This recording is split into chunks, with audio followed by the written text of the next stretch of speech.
Good evening, ladies and gentlemen.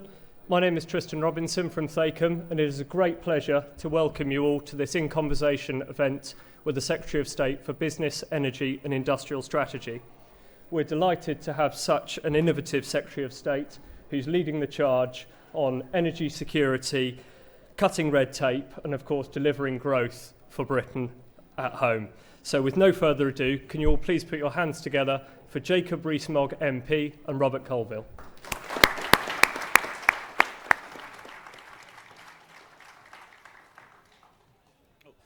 Thank you so much, Secretary of State. It's a pleasure to have you with us as a long-standing friend of the CPS.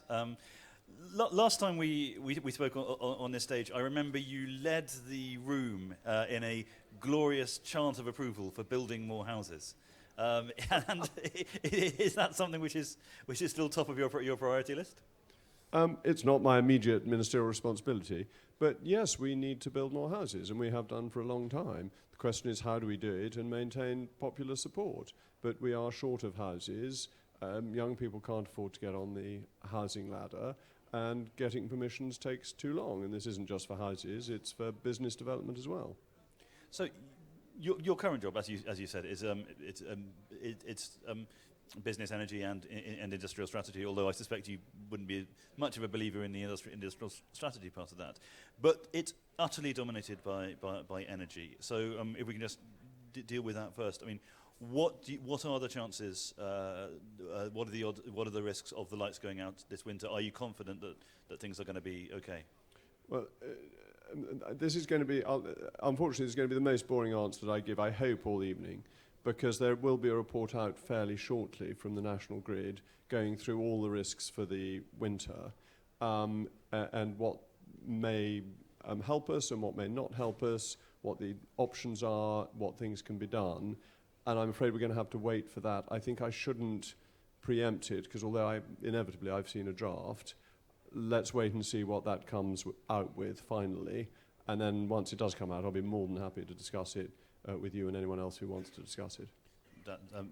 Fair enough. But obviously, on the energy side, we've had the support for consumers, but the support for business seems a bit less. That people are still sort of trying to work out exactly what it is, or how long it's going to be there for. It feels like that still needs to be firmed up. Not really. That we're helping everybody, and if I go through some discussions we had over the later part of the summer, when I turned up to meetings as the Brexit Opportunities Minister, and the energy companies must have wondered why on earth I was there, but nonetheless, I was there as part of the transition that the civil service organised very well, actually. They were very professional about for both the campaigns to ensure that whoever won was ready to govern. And the more you thought about it, the harder it was to exclude anybody, because the increase is so extreme, and that therefore the effect on businesses that you didn't think were involved in energy particularly would have been considerable. If their energy costs were 2% of their business costs, suddenly going up to 12 or possibly even 15% of their business costs meant that they'd gone from profit to loss. Likewise with individuals, as you went up the income scale, fewer and fewer people could actually cope with this level of increase, to the point where it was cost effective to say, well, we might as well help everybody. But what are we doing with businesses that we're not doing with individuals? First of all, the business market is different. There are many, many more suppliers, and so it's harder to say what the set price for business is, and there was no price cap to start with. So you had a different structure of the market, and then you had to say, how much can the country afford? It can't afford an open-ended guarantee. So what we are going to do is do a review starting on the 1st of October that we will have ready to tell people the results of in January, seeing if this can become more focused. Because there are obvious things, without preempting the review, da-di-da-di-dum, that we have to protect. We are going to have to protect care homes. They use a lot of energy, they have to, and it doesn't matter whether you are a chain of care homes or you are an individual care home. You have a very high energy bill, you need to carry on with that, you will need support at these levels. But we will need to see if there are companies, and there may be some financial services companies that don't actually need help with their bills because they can afford them themselves. So it's trying to have a review to see if it can be more focused, but recognising that it's perfectly possible that even a 3-month review won't actually find it's any easier to focus it than we found in the last few weeks of the summer. So we did a piece of work and I'm sorry, I'm going to have to skate over topics because there's so much we could get into and people want to ask their own questions. But we did a review at the CPS of responses to the energy crisis across Europe, and it was striking that the two differences between Britain and everywhere else were, one, that we hadn't at that point done anything for business, but also that we hadn't done anything on the demand side. And this is something that's come up in various CPS events here, actually, in a panel. There seems to be maybe out of fear of telling older people not to heat their homes and winter, but we are the only country, as far as we can make out, that isn't telling people here are a list of what the French call la sobriété énergétique, that energy sobriety. We don't seem to have that as part of our. I think the price signal is pretty strong. The price is going up, or the average price is going up from £1,100 to £2,500, and then everybody gets a £400 payment via their electricity bill, so £1,100 to £2,100. That is a pretty strong price indicator for individuals. People on benefits are protected because they get some additional benefits to help them. The price signal for businesses is similarly scaled because they're getting the equivalent to the £2,500. So I'm not sure we need to tell people to do things that are obvious to them. I'm not in favour of condescending government assuming that people are stupid. People aren't. Voters know what they need to do. They don't need me to tell them. So you mentioned earlier that your previous job was Brexit Opportunities, and I understand that you've taken that deregulatory agenda with you. Are you the first business secretary whose ultimate goal is to deregulate yourself out of a job? Well, yes, and no. I quite like having a job, you know. But I certainly want to reduce regulation. And it is quite funny because some of the regulations that I was writing to Bays about, say, could they get rid of as a Brexit opportunity, I can now answer the letter saying, yes, it's a jolly good idea to get rid of this regulation, and I want to do more of that. Your former colleague Michael Fallon was once a joint minister in the business and energy departments and had to write himself letters asking for things from one department and then write himself letters telling himself to go to hell. Yes, I didn't know we were going to have a theological discussion. I'm always quite interested in the discussions about heaven and hell, and indeed purgatory. The advantage of being Secretary of State is that I can write letters to myself agreeing with myself. That is one of the perks of office. And speaking of purgatory, heaven and hell, which of those three would you say the Conservative Party currently finds itself in? Oh. As I behold in front of me the massed ranks of angels, we are clearly in heaven. This is the heavenly host, surely at the CPS. What else could it possibly be? But given that all of your cabinet colleagues apparently have views on this issue, what is your take on whether we should increase benefits and pensions by earnings or inflation? A decision hasn't been made. I think that we should agree these things collectively and then support them. That this is very much the Melbourne case at the end of a cabinet meeting: is the price of bread going up or down? We must all say the same. I think cabinet government requires us to be saying the same once the decision is made. As far as I'm aware, the decision hasn't been made. But I mean, did you support or would you have supported the 45p rise? I support all tax cuts, always and everywhere. That's what I think as a Conservative. Actually, if I can mention, some years ago I was on a CPS panel with the wonderful and recently deceased Tessa Keswick, of whom I was enormously fond. She was such a brilliant Conservative. And we had a task that we'd been set by the then Shadow Chancellor, from memory Oliver Letwin, so it shows you how long ago it was. And the task was, could we simplify taxes without changing the revenue that was drawn from those taxes? And we came up with something that was absolutely beautiful and clever and would have simplified, but would have ensured that all Conservatives paid considerably more tax to simplify the system. Tessa and I opposed this virulently and stopped the report being done because low taxes are a good thing. They boost the economy, they very often collect more revenue, but you can't work politically against the grain of society. And the grain of society was against the 45p rate being reduced to 40p, and that was just a political reality. So sometimes economic theory crashes into political reality, and political reality wins. But one of my colleagues points out that if you're looking for further ideas, for a higher rate earner with 6 children can face a marginal tax rate of 91% as child benefit is withdrawn. Is this something that you plan to look at? Would you think I should move to Hungary, where if you've got more than 4 children, the mother, at any rate, doesn't have to pay any tax? My wife is here, so perhaps Helena. It'd be a bit gloomy if you moved to Hungary with the children, but I suppose it would be tax efficient. Well, you're doing your demographic duty. Yes. But in terms of your priorities for the department and deregulation, you've promised to go through essentially all European law and sort of say yes or no. I mean, are there the resources for that? I mean, that's surely a huge undertaking. Well, I was initially told that we needed more than one official for every regulation that we had to spend a year looking at it. That seemed to me to be improbable. I thought I could look at them over a weekend and say we didn't need any of them. It's all done and dusted. I probably won't get away with that simple approach. What we need to do is to work out which rules we actually need. We categorize them, work through. There are about 330 in bays. You need some basic principles. But you want a fundamentally deregulatory approach. You want to allow people to make choices for themselves. You want to take costs off business. You want to allow technology to work. That we have regulations that require mobile telephones to have a stamp on saying that they've passed the European test, which is just a cost for businesses to put it on. Why can't the mobile telephone, which has a screen after all, pop up with a picture when you first open it up saying it's passed this test, which would be much cheaper?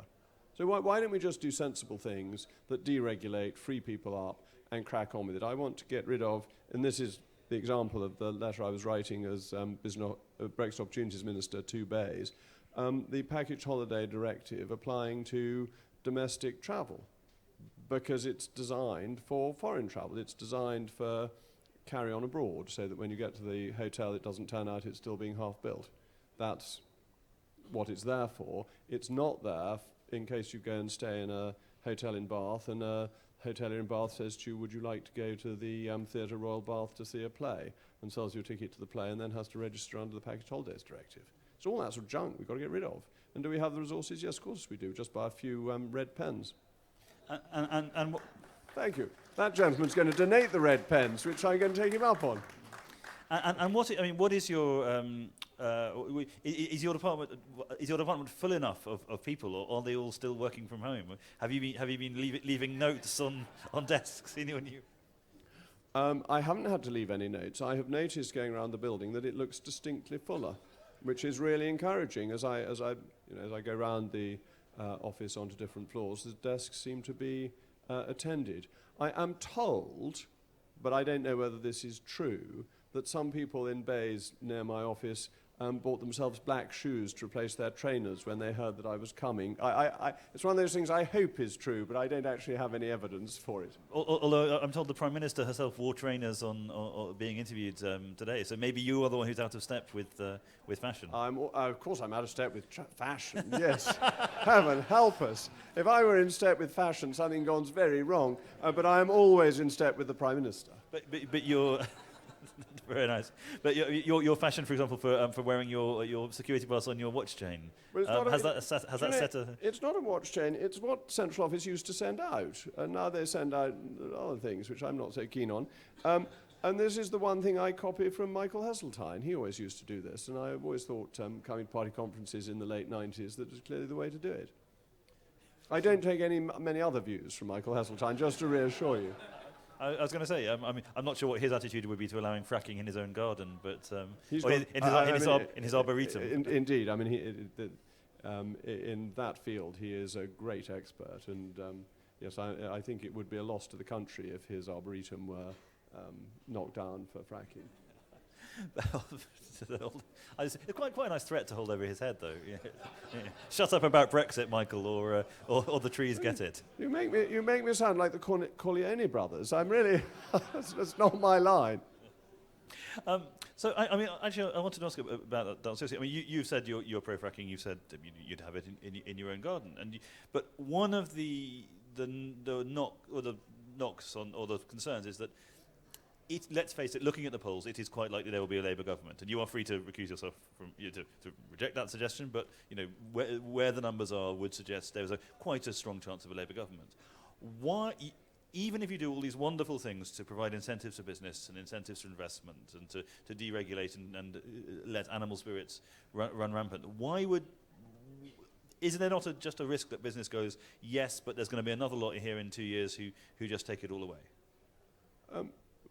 But isn't that always a risk in all democracies, that the government will change? And isn't that an argument for complete inertia? Let's go back to 1981. When the SDP were at over 50% in the opinion polls. At that point, should the government have said, oh, we won't do anything now, we'll just all go home and shut up shop? The truth is, you have to govern as if you're going to remain in government, and businesses invest on the basis of what is actually happening. That if you look at polls over the years, what happened to Prime Minister Miliband? Where is he? Where is he hiding? Actually, Ed Miliband's my shadow. He's a very nice and civilised man, but he didn't become Prime Minister. Polls said he would. So I think you just have to get on with the business of government, and business gets on with the business of business. And then when other things happen, if they do happen, they deal with them.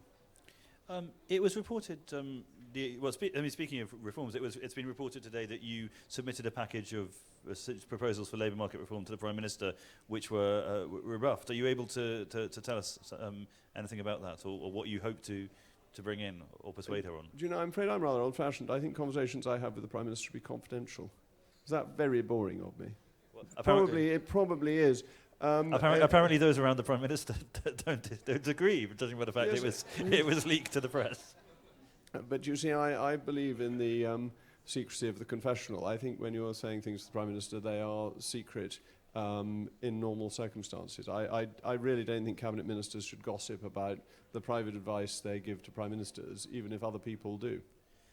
But do you think more broadly that the Conservative Party has a discipline problem, that sort of unity is breaking down both within government and outside it? It does seem that the rebellion and discord are more in the air. I'd conjure a quote, but you could probably conjure a quote on that. Well, I wasn't going to conjure a quote. I was just going to point to my regular appearances at party conferences over the years, where I wasn't always in government. And sometimes I was going around, in Willie Whitelaw's terms, stirring up apathy. But I wasn't always putting the government's case. And I think a thorough discussion at the party conference is a jolly good thing. I'm not against that. I don't think discipline is Calaxima. First party conference I went to was in 1996, when it was all about Bill Cash and why we need to change our relationship with the European Union, something that went on for many years subsequently until we finally voted to leave and now left. The Tory party is a party of individuals. It's not a party of the collective. As we're a party of individuals, you would always expect people to have different views which they want to express and express clearly. The Labour Party has always had more party discipline. Just does. Why? Because that's what it believes in. It believes that you should sublimate the individual to the collective. I think that's for the birds. I think we should express our individual views. Well, the Cabinet certainly appears to have a free market in opinions on some issues. I'll throw it open to the floor very soon, but I just wanted to ask your colleague Chris Philp, who, just for everyone's schedules, I am interviewing in an hour and a half on this very stage, so hang around afterwards, drink some wine, and just sit right back down. He proposed, apparently, reducing regulations for firms with fewer than, say, 500 workers, although it's not quite clear what. Is that something which attracts you, sort of size-based deregulation rather than... We've announced that, we've done that. So we've reduced regulation on firms. We've redefined a small company as one employing 250 or fewer people to 500 or fewer people. So that's done and dusted. Oh, wonderful. And the things you miss when you're hosting event after event. But before we turn it over to the crowd, of the things that you're working on, of the things in your department, what are the the 3 or 4 or 5 things that you think could make a real difference for growth, or indeed that other departments are working on? And given that we are sponsored by Thacom, a wonderful house builder, if you could talk slightly about house building, that would be much appreciated. Well, I think the big things are actually city-related, the big individual hits. So I think Solvency II is really, really important, and that needs to be ambitious. And you ought to interview, if you haven't already, Andrew Griffith, who is now in charge of that, who is absolutely first class, great minister, and knows the issue very well. And that frees up tens of billions of pounds. I think 65 billion pounds is the figure the insurance companies have said. And that really needs to be pushed through punctually. Other financial services reforms will be very important too. In my department, there is no one big bang reform. It is having lots and lots of little reforms. It's getting rid of, like the Package Holidays Directive, it's getting rid of lots of fiddly little things that just make business that little bit more difficult for people. So I won't be able to stand up and make a really exciting speech saying I've got rid of X, Y, and Z. I will be saying things like I've got rid of some labelling regulations, which even for the CPS will probably be too detailed to set the heart racing and the pulse beating. But nonetheless, if you get rid of enough of them, you create better conditions for business, you save costs. It's all about reducing costs ultimately for consumers. Bear in mind, every regulation is paid for, ladies and gentlemen, by you in the end, because companies have to put their prices up to pay for it. And therefore you want to know that it's a regulation that you would like to pay for and you think is value for money, rather than one that just makes your life difficult, or is tiresome, or is confusing. I'm afraid when I see those calorie counters on restaurants, when I first saw it, I thought it was the price, and I thought, good heavens, there really has been a bit of inflation. And then I thought, well, I want to get value for money. So I was working out the price per calorie, and I therefore wanted the most calories, because that struck me as the best value for money, which is, I'm sure, not what the bossy boots who wanted to put it on were intending. Yes, it did seem an odd decision from the Boris Johnson who wrote columns would not have liked the Boris Johnson who made the decision. One more question, and then we will turn it over to the floor, which is you obviously lead the business department, which is theoretically a department which is meant to be in favour of business. Historically, it has not really been a department that's in favour of business, or at least a department that focuses on this. I know this because I had the misfortune for my Sunday Times column of reading the annual report of your department. And in the section of, it had transposed all the wording from the wonderful Conservative Manifesto of 2019. So there was a section saying, one of our core objectives is to make the UK the best place in the world to start, grow and run a business. And there really wasn't that much in there. I mean, in fact, they did sort of throw in things like putting more women on boards, which is a fine aspiration and a fine achievement, but has nothing whatsoever to do with starting, growing, and making the best place in the world to start, grow, and run a business. And you could just reading that document, it felt like the institutional weight of your department is absolutely on things like energy, industry. It's it's basically an energy department with some hard hats and high vis. How do you go about turning that round? And would you accept that characterization? I think there is an element of truth in it, that BEIS has been about regulating business rather than about freeing business. It's up to me. It really is that I get submissions coming in day after day, and I have to read them carefully, and whenever they are saying this must be done to business, I say no. I mean, I've already said that I do not want to see another submission that says we must put another charge on people's energy bills. Because every initiative comes with a charge on energy bills. I'm not interested in that. We can't do that to people. Energy bills are high enough. And that affects both business and individuals.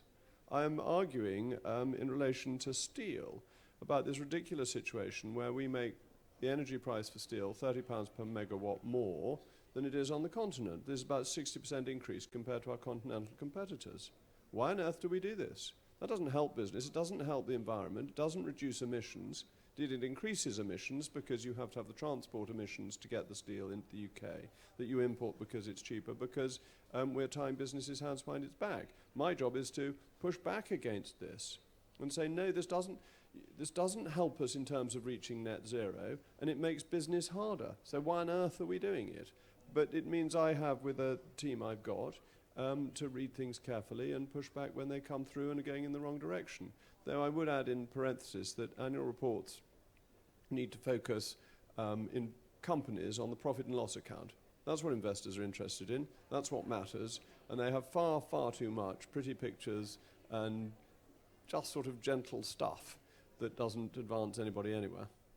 And this is true in corporate accounts, let alone in government accounts. Excellent. Well, with that, we'll open it up to questions. And I can already see hands going up. So the gentleman there, and then the gentleman at the front. And, yeah. Thank you. Charles Perez Story, Progressive Energy. We're a leading low-carbon project development company.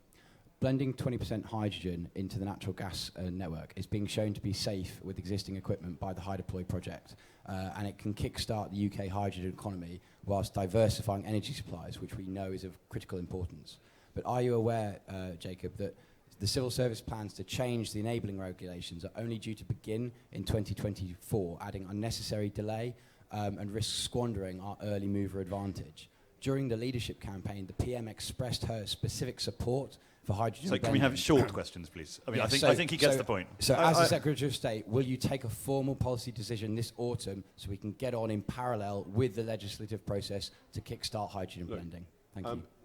I must answer in principle because I can't make regulations up on the hoof, and I have to be satisfied about safety concerns. I mean, I don't want to blow people up by taking decisions at a CPS discussion and doing things that end up being mistaken. But assuming it is safe to do, we should make decisions more quickly. And it depends whether it needs primary or secondary legislation. If it's only secondary legislation, that can be done in weeks rather than in years. I mean, just a quick anecdote on this to illustrate some of the problems you face in doing this. And the Telegraph had I think it was a front page story saying, hydrogen boilers more likely to blow people up, would kill extra 100 people a year. And then if you look at the small print, actually hydrogen boilers much less likely to blow up than existing gas boilers, and them blowing up can be prevented by putting in a widget worth £5. And when we had town gas, the ratio of hydrogen was much higher, was well above 20%. Anyway, so it's been done perfectly safely historically, so it's hard to see why it wouldn't be safe, but I'm just being a bit careful about making policy on the hoof. Fair enough. The gentleman at the front, and by the way, if you're in that corner and want to ask a question, please raise your hand quite high because the lectern is blocking my view. Hi, Ben Flatman from Building Design. My question is sort of slightly outside of your portfolio, but I was just wondering whether the commitment to 300,000 houses a year is still government policy, and also what the Minister can do to support the retrofitting policy for existing houses. Yes, that target hasn't been changed. It's a matter for Simon Clarke. But we need to build more houses, and we have great house builders in this country. We need to have a system that is more efficient in allowing them to build the houses that are needed. And we need to ensure that regulations work to allow that to happen. Retrofitting houses, again, there's such a regulatory problem with it that if you live in a listed building, it is almost impossible to do any of the retrofitting that you might want to do because one side of government says you should improve your energy efficiency and the other side of government says you don't have permission to do anything about it. This doesn't make any sense. This is one of the things I'm really keen to do, is to have what I would call intelligent net zero, to try and join our projects up so that we get there without having all these contradictions that simply make things more difficult. So what have we done? We've announced, the Chancellor announced, somehow got missed with other things going on, I'm surprised, but he announced on the Friday before last over £1 billion for energy efficiency, most of which is to go to social housing. And that's a very sensible way of doing it because the social housing landlords are much the most efficient at installing it. There was also the VAT cut on the installation of energy saving equipment into people's homes, which was announced in the last budget. So there are some things that are happening. It is part of the overall effort, but it is difficult with an old housing stock. Any questions from this side of the room to even things out? The lady there.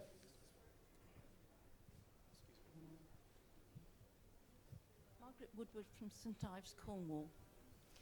Hello, Mr. Rees. Mogg. Sorry, this is right outside your remit. I would like to know, with your 300,000 houses, how many of those are going to go to the 30,000 boat people coming in every year?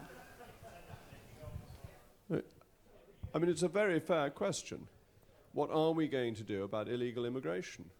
And what are we going to do with people who take the Channel crossing? And I think we have got to make the Rwanda policy work. I think it's a really good policy. I thought it was a great effort by Priti Patel. We want to follow it through. The current obstacle is the European Court of Human Rights and the injunction that it put on. I'm not sure what validity these injunctions have. It's been allowed by our own courts whilst they decided the matter. Let's go through that process, or if necessary, legislate to do it. I think it's an excellent policy, and we need to make sure that we have control of our immigration policy. Why should people coming through a legitimate route lose out to people who are coming through an illegitimate route? It's really unfair. It's a matter of fairness, and we need to make the Rwanda policy work.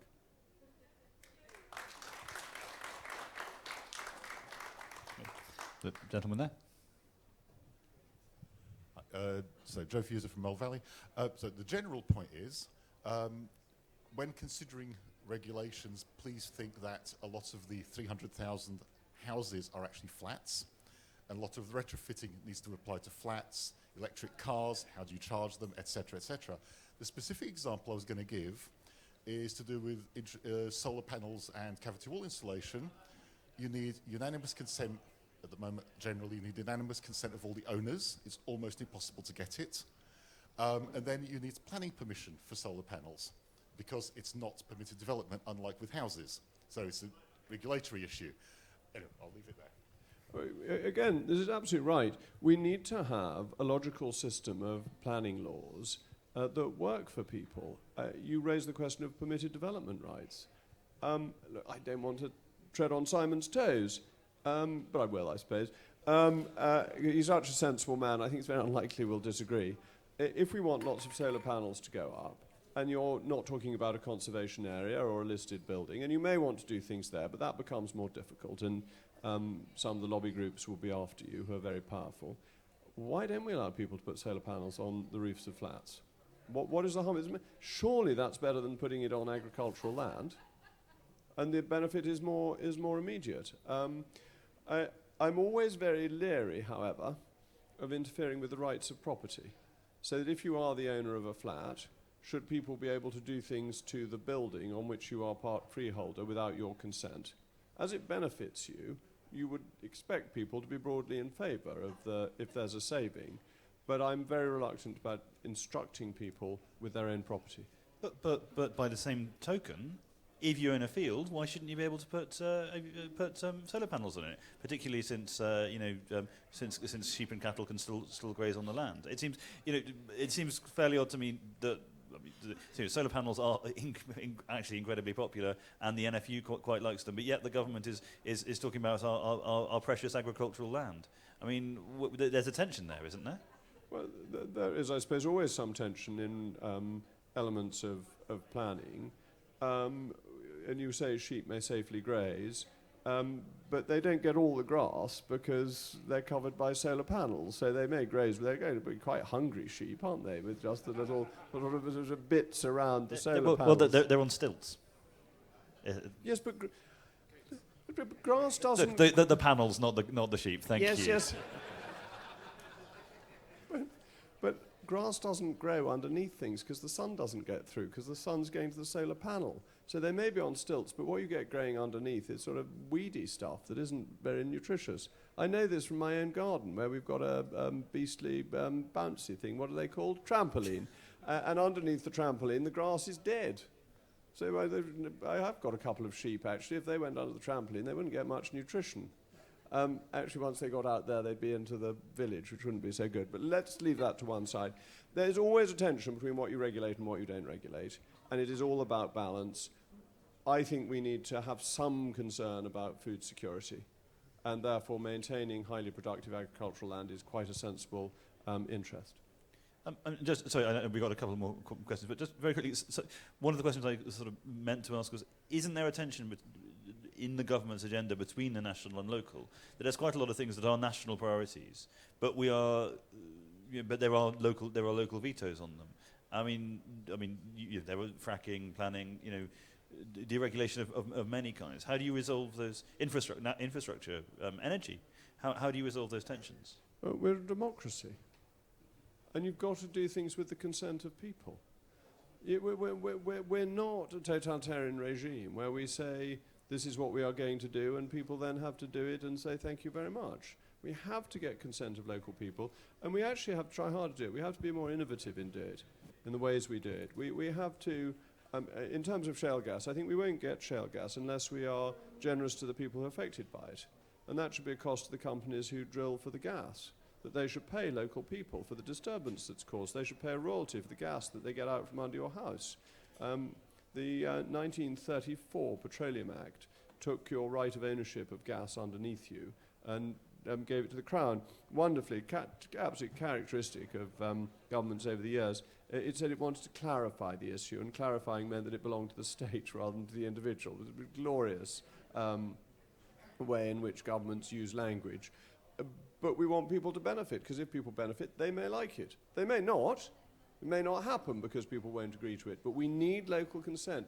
I don't have this vision of an extraordinarily powerful government telling people what to do. I have a vision of a government setting things out, trying to do things, saying to people, we think this will work, and then hoping that people will come along with it. And I think many will. John from... there's 3 questions there on the back of it. Hi, John Ashmore. I'm the editor of CapEx, which you can see behind Jacob's head. And read on your on all manner of devices. Please like and subscribe. Thank you for shilling, Rob. It leads neatly on from your last answer, Jacob. How personally committed are you to fracking? Because it strikes me as one of those areas where there's an enormous number of kind of meme-like arguments and red herrings about things like earthquakes or your taps catching fire and all this kind of nonsense that powers a lot of this local resistance. I mean, are you willing to go out there and make what is quite an unpopular case to people who are opposed to fracking in their area? I'm more than willing to make the case, because you're quite right, the scare stories are nonsense, and there's an excellent report published in 2012 which goes through all of this. I would just remind people of history, that when coal mining was first taking place outside Bath, in I think Bath Easton, the Bath Spa water stopped flowing. And they all got up in arms and said, this is all the fault of coal mining and it's all terrible. Unfortunately, at that time, William Smith, the father of geology, was working in North East Somerset. He'd started in High Littleton, and he'd discovered the layers of rock by going down a mine in High Littleton. And he said, no, this is all nonsense. And he got a large drill and drilled down. And the Bath City Fathers were terrified of this. They thought it was terrible, he was going to ruin everything. And he drilled down and he found that there was an oxbone blocking the water, and he took it out and the water flowed again, and it's flowed for another 200 years. And when fracking was first being discussed, lo and behold, what did the Bath City Fathers start saying again? Oh, it was very dangerous for the Bath Spa water. It is the same repeat of history, and yet coal was fundamental to our prosperity for over 100 years. Shale gas could do the same. The fires coming out of taps is all invented. The earthquake is because nobody understands the Richter scale. Let it all go back to our logarithmic tables. I'm at the very end of education where you were still given logarithmic tables. Calculators were just on the cusp of taking over. But there may be 1 or 2 people here who do remember proper logarithmic tables, and it is a scale of 10. So going from 2 to 4 is a 100-fold increase in the power of the Earth movement. And therefore 4 matters and 2 doesn't. So something of 2 is irrelevant. It is not the San Francisco earthquake. And we've really got to be making these arguments. But frankly, I think these arguments are helped by paying people for the disturbance that is caused to them. Because if you're doing something that is in the national interest, don't you deserve to have a little bit of balm in Gilead for yourself? And the gentleman behind. Yes, thank you. Graham Thomas, a domestic energy user from Beaconsfield. A question about energy pricing. I fully support that people pay for the kilowatt hours they use and not lump sum cash subsidies. But have you considered a tiered pricing system whereby the lowest users are heavily subsidized and the very highest users pay a premium over market price, which helps to subsidize the lower? And this kind of system is already in use in some countries, such as Canada and India. Or you could go further to the Californian system, where they actually tailor that to each household. Or Germany has a sort of an energy allowance per household. And that would cap that would reduce the total government expenditure and focus it on the people who really need it. So. Well, as a general rule, I would absolutely hate a system like that. That if we were all paying the market rate for energy, the market rate should be the market rate. And if you think people need support in paying their energy bills, you should give them cash. I think the difficulty with setting a limit is the type of housing we have. So to come back to the housing stock, there are some very poorly insulated houses that need to use more energy, and there are houses with elderly people living alone who need to use more energy, and you would end up having to tailor it very specifically. I think the suggestion that there should be a base energy level which would be perfectly reasonable would work if we had a much more uniform housing stock. And then, yes, you would say people who lived in very large houses would pay more. That's fine. I have no objection to that element of it if you are subsidising part. I certainly wouldn't do it for environmental reasons, to say to discourage usage, you will be charged more for a certain amount. I think it would be a reasonable thing to do if circumstances were different than they actually are in the UK when you're subsidising energy prices. But I just think it doesn't work because of the need for people in poorly insulated houses to use more energy than they otherwise would. Thank you very much. Matthew Goodman-Freeman, local councillor at Harrow Council. Coming back to the discussion about nutrition, have you managed to have your McDonald's yet? If you haven't, are you free later on? Because I'll happily join you. And talking about regulation, is the only piece of regulation you'd be in favour of is renaming it to Mogg-donald's instead of McDonald's? Thank you. That's very good. That pun is so bad it's worthy of my own standard of puns, so I appreciate it greatly. No, I haven't actually. The problem is I'm now kept going at the party conference with events to attend, and therefore I don't get to eat my own food of choice. What is your McDonald's order of choice, though? Oh, it's a quarter pounder minus all the junk. So you take out the gherkins. Anyone here like gherkins? No, it was a very sensible lady who said, we shall join the anti-gherkin brigade. The lady at the back. Oh, sorry. Oh, was that hand up or no? No. Okay. Just I thought we were going to get some family drama, but never. Hi, Eli Haynes from Essex. A report by Michael Forsyth from the House of Lords estimated that in the 1990s, home ownership for the 25 to 34-year-olds was at 70%, and at the end of the last decade, it's fallen to just 35%. Of your 300,000 new houses, how many are going to go to people of my age? How are you going to make it affordable for young people? Michael Forsyth is a great man and should be invited to one of your conversations because he is one of the most interesting Conservative thinkers and is involved in a number of very good House of Lords reports. We build more houses, but I'm not saying those houses should be bought by young buyers or old buyers because we have a dynamic housing stock, so that people will move into those and free up other houses. But how do we get affordability? Well, we build more, and you hope that prices level off and that the growth in wages and inflation mean that they become affordable. But you can't do it overnight, because if you were to do it overnight, house prices would have to fall, and that would be destabilizing for the overall economy. We've simply built too few houses for too long, and therefore we have a shortage, and that's why there's been this terrible reduction in home ownership amongst young people, which we as Conservatives should be very worried about. What was the highest indicator of a voting Conservative at the last general election?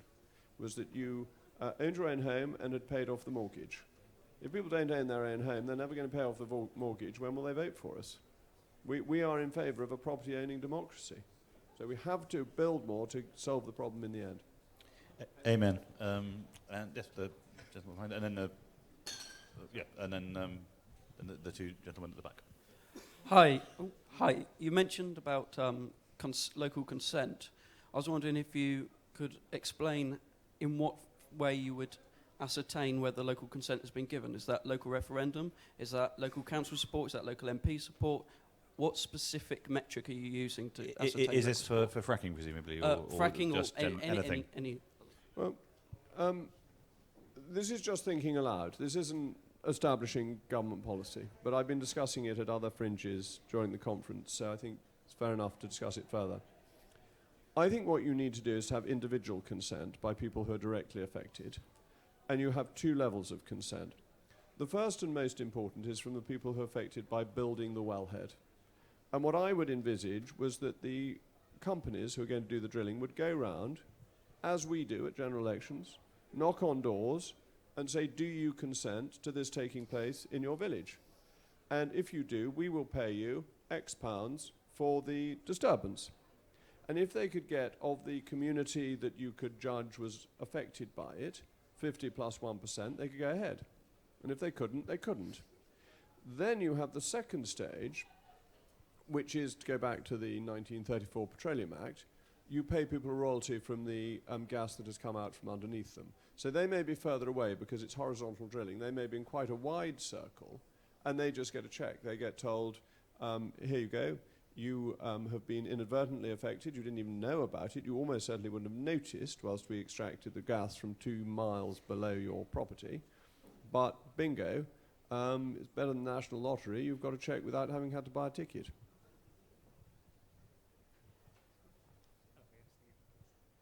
Hello there.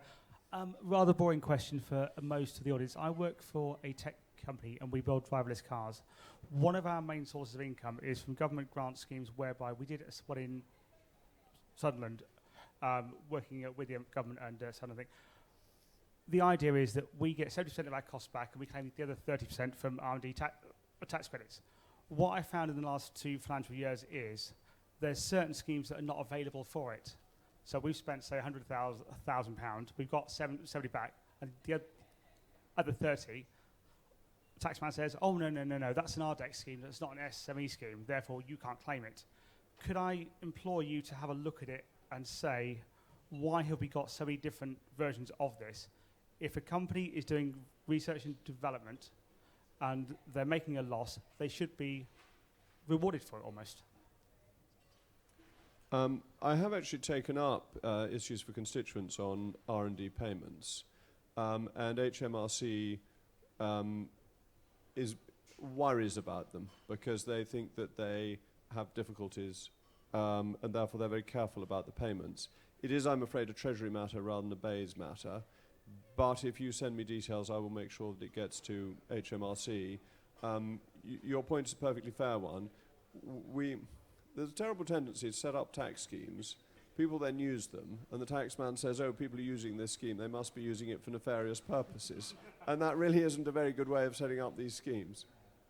But I should note that the growth plan contains a commitment to continue the review of R&D tax credits, which would hopefully tackle some of these issues. Ty Richards from Hitachi Energy.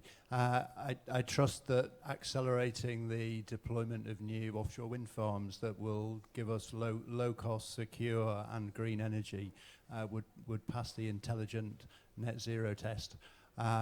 Given that, have you yet had time to form an opinion on the ambition of how much you could accelerate that? So typically a new wind farm might take 13 years to develop. What might be a target to bring about that acceleration?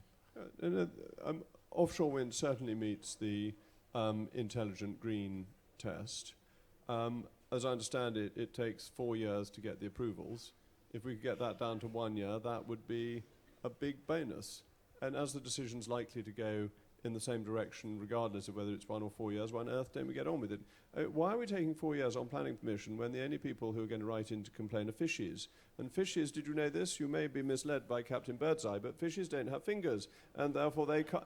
That was a really bad joke, wasn't it? And therefore they can't write letters to their MPs complaining. And so you can just get on with doing these things, and that's what we need to do. We need much more oomph in getting things done that we're going to do anyway, and we are in discussions about how we speed things up. I have a nasty feeling the big constraint is going to be that everyone is now looking at offshore wind. We've led the way, and therefore there may be supply constraints as we try to roll things out, but we may have to rely on your business to help us with that. And then over this side, two more. Hi, Jacob.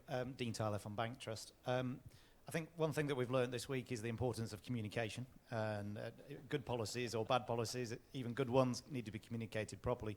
And one thing that we always see is the press jumps on big numbers. So the cost of the energy cap, for example. What is your department going to do in making sure the message gets through about what it's actually costing? There's obviously been a huge collapse in the gas price from the numbers that the press was on about, and that's just one example of the type of numbers they love to cling to.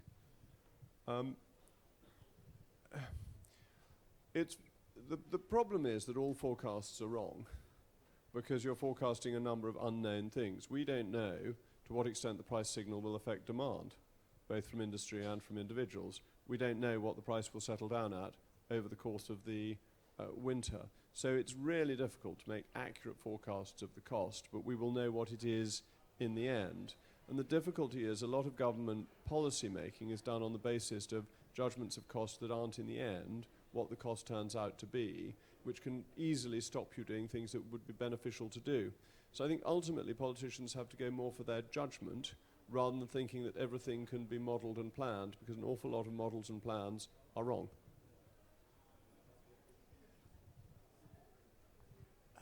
Secretary of State, the small and medium-sized business funding gaps around 22 billion. How do you think that can be bridged, and is there a role for the British Business Bank?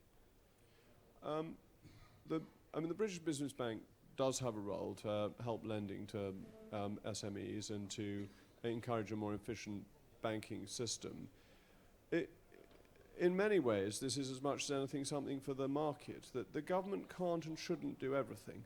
If we're talking about deregulating, we can't then, at the same hand, say, well, every bit of lack of capital must be answered by the government. The government must set the framework, and then if within that framework that is business friendly, there are gaps, the market must deal with those gaps. And ultimately lenders will, if they can do so at the right margin. And that's the key. Lenders are intelligent. Lenders aren't stupid. They lend depending on their evaluation of risk. They occasionally get their evaluation of risk wrong, but that's because of events that are unexpected or outside their control. So I wouldn't expect the government to intervene too much in lending markets.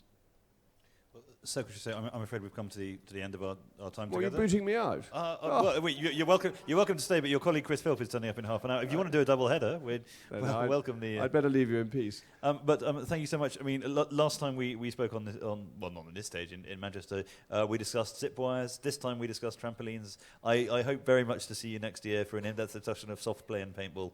But please join me in thanking Jacob Rees-Mogg.